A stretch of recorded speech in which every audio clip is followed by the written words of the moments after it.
कि आपको जो है, एक तो आपने लोक सेवा आयोग के द्वारा, उत्तर प्रदेश लोक सेवा आयोग के द्वारा आयोजित परीक्षा में सर्वोच्च स्थान प्राप्त किया है और अपनी प्राथमिकता के आधार आज आपको आपका चयनित जनपद भी प्राप्त हो रहा है। और धनतेरस के दिन यह उपलब्धि किसी को मिल जाए तो जीवन का एक स्वर्णिम क्षण उसके जीवन का होता है। आपको और आपके परिवार के सभी सदस्यों को, आपके मित्रों को, सभी को मैं इस अवसर पर बधाई देता हूं, अपनी शुभकामनाएं देता हूं जी। सर बहुत बहुत धन्यवाद सर। संध्या कनौजिया है सर, ये महिला में वरिष्ठतम रैंकर है, इनका टोटल रैंक 24 है, जनपद गोरखपुर। संध्या कनौजिया, गोरखपुर। नमस्कार सर। नमस्ते। नमस्कार सर, सीडीओ गोरखपुर बोल रहा हूं सर। हमारे साथ संध्या कनौजिया जी बात करें। गोरखपुर। नमस्कार सर। हाँ नमस्ते संध्या जी, कैसी हैं आप? अच्छे हैं सर। देखिए, आज महिलाओं में आपने एकदम टॉप स्थान प्राप्त किया है। जी सर। कैसा लग रहा आपको? बहुत अच्छा लग रहा है सर। आपने वहाँ ऐसा धमकी तो नहीं दिया था लोक सेवा आयोग में कि मैं मुख्यमंत्री के जनपद से हूँ तो जो है मेरा सिलेक्शन हो जाना चाहिए? नहीं सर। सिफारिश की आवश्यकता तो नहीं पड़ी ना किसी से? नहीं नहीं सर, किसी तरह की किसी चीज़ की जरूरत और किसी ने पैसे की मांग तो नहीं की थी? नहीं सर, बहुत ही निष्पक्ष तरीके से ये भर्ती हुई है और इसमें मुझे अपने मनपसंद जिले में जाने का अवसर प्राप्त हुआ। देखिए, बहुत सुंदर। एक तो सबसे पहले मैं आपको बधाई देता हूँ, आपको और आपके परिवार के सभी सदस्यों को, आपके माताजी पिताजी होंगे, भाई बहन होंगे, सभी लोगों को, कि देखिए आपकी मेहनत से आज आपको उत्तर प्रदेश लोक सेवा आयोग के द्वारा जो परीक्षा आयोजित की गई थी उस परीक्षा में आपने महिलाओं के उसमें सर्वोच्च स्थान प्राप्त किया है। टोटल जो रैंकिंग है उसमें 24वां स्थान आपका आया है। एक उपलब्धि आपके नाम पर है, बहुत बड़ी उपलब्धि है और निष्पक्ष तरीके से धनतेरस के दिन आपको ये उपलब्धि प्राप्त हो रही है। सबसे पहले मैं आपको बधाई देना चाहता हूँ, अपनी शुभकामनाएं देना चाहता हूँ। आप अभी बताइए, क्या आप लोग ठीक ढंग से काम करेंगे इसी निष्ठा के साथ, इसी तन्मयता के साथ और इसी प्रतिबद्धता के साथ जो शासन ने जो एक माहौल आपको दिया है, आपके पूरे जो सहयोगी आज चयनित हो रहे हैं, इन सभी लोगों को जो अवसर मिल रहा है, क्या आप लोग भी इसी प्रकार का एक माहौल पूरे विभाग के अंदर देंगे? जी सर, बिल्कुल। जिस निष्पक्ष तरीके से हमें ये नौकरी दी गई है, हाँ। उससे हमें प्रेरणा मिलती है कि हम ईमानदारी से अपने कार्यों का निर्वहन करें और आपके द्वारा, आपके गाइडेंस में जो हमें कहा जाएगा, हम उसका पूरा ध्यान रखें। बहुत सुंदर, बहुत बहुत बधाई आपको और धनतेरस और दीपावली की भी मंगलमय शुभकामनाएं आपको। राजेश कुमार पटेल सर, वाराणसी। वाराणसी से। नमस्कार सर, सीडीओ बोल रहा हूँ सर। हमारे साथ माननीय विधायक जी पिंडरा अवधेश जी हैं। मैं राजेश पटेल से बात कर रहा हूँ। नमस्ते राजेश जी, बैठिए, आप आराम से बैठिए। आप बैठे। अब मुझे एक बात बताइए कि आपका चयन की प्रक्रिया के साथ आप जुड़े हैं, कौन सा जिला आपको मिला है? सर सोनभद्र मिला है। सोनभद्र मिला है और आप रहने वाले वाराणसी के हैं? सर वाराणसी से। बहुत सुंदर। एक तो आप सौभाग्यशाली हैं कि काशी में आप पैदा हुए हैं और काशी में आज आपको वहाँ के जनप्रतिनिधियों के हाथों से नियुक्ति पत्र भी प्राप्त होगा वहाँ पे, और आपका चयन जो है उत्तर प्रदेश लोक सेवा आयोग के द्वारा जल शक्ति विभाग के जो इंजीनियर पद पर आज आपका चयन हो रहा है और सोनभद्र जनपद में आप जा रहे हैं। आपको क्या कहीं कोई सिफारिश की आवश्यकता तो नहीं पड़ी थी? सर बिल्कुल नहीं सर, वर्तमान सरकार ने ऐसा कुछ नहीं दिखाई दिया और बहुत निष्पक्षता से अलॉटमेंट की भी जो प्रक्रिया रही, हाँ, बहुत अच्छी रही। बुला करके लखनऊ में हर चयनित अभ्यर्थियों से उसके मनपसंद जहाँ पे चाहिए था अलॉट किया गया। ये बहुत सुंदर लगा और आपके गाइडेंस में, नेतृत्व में अपना जो भी हमारा दायित्व रहेगा उसको निर्वहन करेंगे और पूरी निष्ठा और ईमानदारी से करेंगे। देखिए, सोनभद्र जिले में जा रहे हैं आप, बहुत महत्वपूर्ण जिला है हमारे लिए। सर सोनभद्र जिला ऐसा जिला है जिसका कई राज्यों से सीमाएं मिलती हैं और जल शक्ति विभाग की दृष्टि से भी बहुत महत्वपूर्ण है, प्राकृतिक संसाधनों की दृष्टि से बहुत महत्वपूर्ण जनपद है हमारे लिए सुरक्षा की दृष्टि से बहुत महत्वपूर्ण जिला है सोनभद्र। जी सर। तो आप लोग इसी प्रतिबद्धता के साथ वहाँ कार्य करेंगे? सर बिल्कुल पूरी प्रतिबद्धता के साथ काम करेंगे।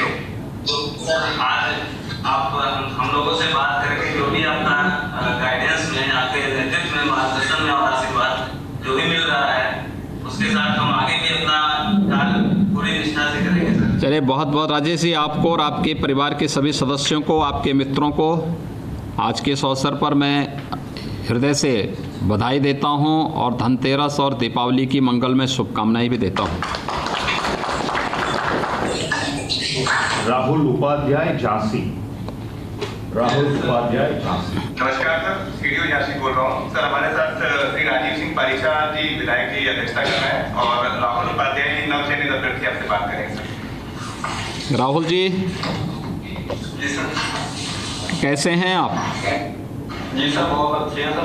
सर्वप्रथम सर हमारे झांसी जिले के सभी नवचयनित अभियंताओं की तरफ से प्रणाम सर। नमस्ते आपको भी, और आपके हमारे वहाँ पे माननीय विधायकगण हैं, अन्य अधिकारीगण हैं। तो आपने देखिए, उत्तर प्रदेश लोक सेवा आयोग के द्वारा जो परीक्षा आयोजित हुई थी, इस परीक्षा में आपने सफलता प्राप्त की है। आप रहने वाले झांसी के ही हैं? यस सर, झांसी से मौत तहसील से। और आपको जो है कहाँ, आप कौन जनपद मिला है? सर ललितपुर मिल चुका है मुझे। तो आपका तो बगल में ही मिल गया है। यस सर, मनपसंद सा जिला। मनपसंद जिला? क्या मनपसंद नौकरी के साथ साथ जिला भी मनपसंद का मिल गया? इसके लिए कोई सिफारिश, कोई लेन देन तो नहीं करना पड़ा था? नहीं सर, बिल्कुल भी नहीं करना पड़ा था। बिल्कुल पारदर्शी तरीके से वहाँ पे डिस्प्ले पे दिखाया जा रहा था हाँ। लखनऊ में हाँ। कि कितनी वैकेंसी बची हुई है, आपको कौन सा जिले का कौन सा डिवीजन चाहिए। ऐसा तो नहीं कि आप जो है राजीव परीक्षा जी को लेकर के या जवाहरलाल राजपूत जी को लेकर के जा करके जगह जगह कार्यालयों में भटक रहे होंगे? नहीं सर, बिल्कुल कुछ भी नहीं करना पड़ा सर, आसानी से हो गया। देखिए, जब आप लोग अच्छे लोगों को चुन के भेजते हैं ना, तो व्यवस्था ऐसी पारदर्शी होती है। अच्छे विधायक, अच्छे सांसद, अच्छी सरकार इसी प्रकार की पारदर्शी व्यवस्था देती है जिसमें व्यक्ति व्यक्ति के बीच में भेद नहीं होता है।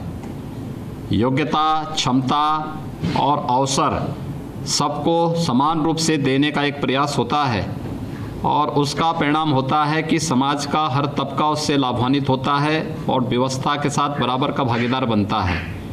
और ये अवसर आज आपके जीवन में भी आया है कि झांसी में, और नहीं तो कोई भ्रष्ट सरकार होती तो पहले तो नियुक्ति की प्रक्रिया में आप जैसे योग्य लोग छंट गए होते, अलग हो गए होते, कहीं चयन नहीं होता।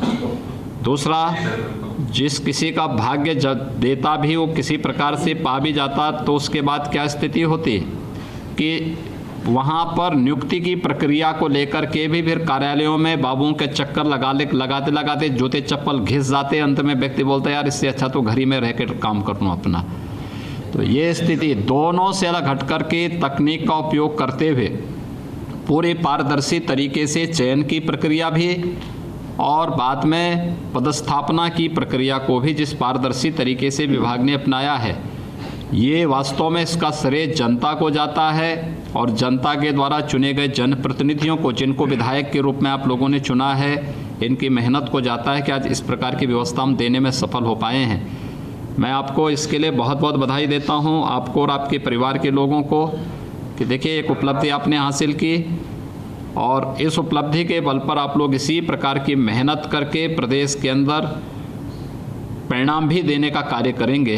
मैं आपको धनतेरस की और दीपावली की बधाई और शुभकामनाएं भी। राशिद अली, मेरठ सर। मेरठ। नमस्कार सर, सीडीओ मेरठ बोल रहे हैं सर। हमारे साथ राशिद अली हैं सर, बात करें। नमस्कार सर। नमस्ते जी, राशिद अली जी कैसे हैं आप? बहुत अच्छे सर। आपका चयन जो है उत्तर प्रदेश में जल शक्ति विभाग के द्वारा जो अधियाचन भेजी गई थी उत्तर प्रदेश लोक सेवा आयोग को, उसमें जूनियर इंजीनियर के पद पर आपका चयन हुआ है। Yes sir. तो आपका जो है चयन हुआ है, तो इस चयन की प्रक्रिया में सबसे पहले तो चयन के लिए मैं आपको और आपके परिवार के सभी सदस्यों को और आपके सभी मित्रों को हृदय से बधाई देता हूं। आप ये बताइए, क्या कहीं कोई सिफारिश की आवश्यकता तो नहीं पड़ी आपको? नहीं सर, कहीं जरूरत नहीं पड़ी सर मेरे को सिफारिश की। स्पोर्ट पारदर्शिता के साथ चयन हुआ है सर। नहीं, ऐसा तो नहीं कहीं आपने कहीं से फतवा जारी करा दिया हो कि मेरा चयन तो होना ही होना चाहिए? नहीं सर, मुझे कहीं जरूरत नहीं पड़ेगी देखिए, योग्यता कोई आधार बनाया गया ना? बिल्कुल सर, योग्यता के आधार। तो योग्यता के आधार पर आपका चयन हुआ, कोई भेदभाव भी नहीं हुआ। नो सर, कहीं पर कोई भेदभाव। चयन के साथ साथ पदस्थापना में भी कोई भेदभाव नहीं। नहीं सर, और यही सरकार की नीति भी है कि हम लोग मनुष्य के साथ कोई भेदभाव नहीं करेंगे, योग्यता और समान अवसर लोगों को देने का प्रयास करेंगे। और जब भी कोई चुनी गई सरकार आती है, उसका दायित्व बनता है कि वह किसी के साथ कोई भेदभाव न करें और किसी भी अपने नागरिक की, अपने युवा की ऊर्जा का भरपूर उपयोग प्रदेश के विकास में, देश के विकास में लें। और आप जैसे योग्य लोग जब चुन करके जाएंगे तो आपने पूरी प्रक्रिया को देखा होगा, किस ट्रांसपेरेंट तरीके से पूरी चयन की प्रक्रिया हो रही है। आपने लोक सेवा आयोग की परीक्षा दी होगी, उसमें सिफारिश की आवश्यकता नहीं पड़ी होगी।